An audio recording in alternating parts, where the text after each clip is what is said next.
have to make do. Come on, take what you need. We're all brothers in the metro.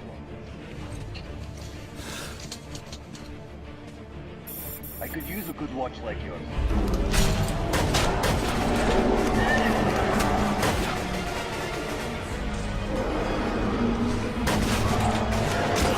Trying to describe Metro is kind of like trying to describe an elephant when you're blind. There are so many different parts to it, and we really focused on one of the gameplay aspects today, which was, I guess, more of the survival horror side, and you saw a lot of those mechanics come into the fore. So we have this idea of limited resources, be that air, shelter, light, ammunition, and we have all of these gameplay mechanics that drive the player to try and scavenge for these resources.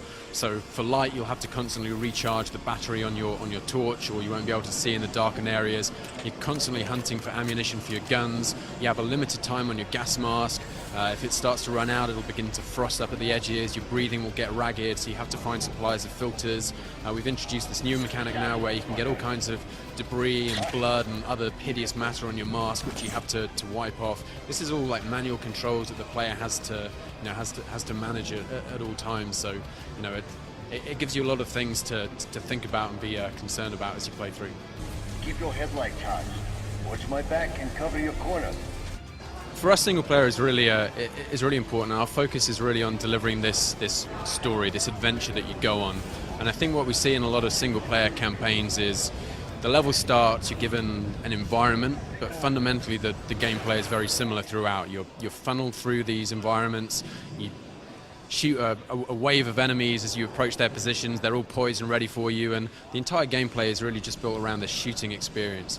Metro Last Light, we're really trying to tell this story. So yes, we have combat in the game, although I think we have much more emergent combat experiences, much broader environments where you have multiple ways of engaging the enemy. We also have these scripted moments, these scripted set pieces, story-driven moments, kind of completely outside the shooting experience that really freshen up the campaign. We have some levels where you have an AO partner. Some you might be leading, some maybe you'll be led a little bit more. You have lots of levels where you'll be playing solo. Particularly our human combat levels, we tend to break these out into much bigger environments with multiple routes through.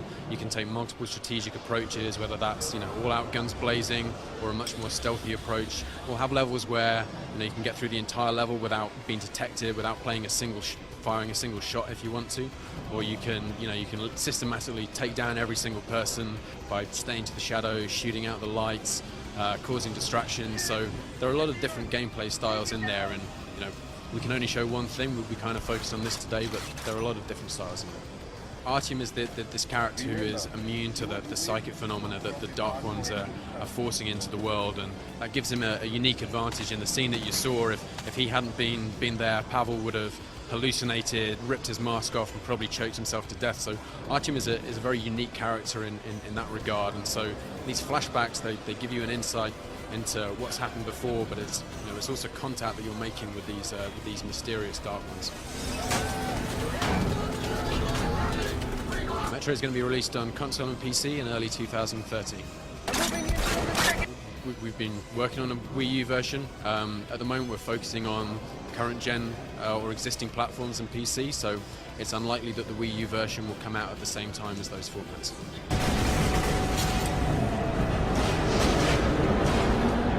Die!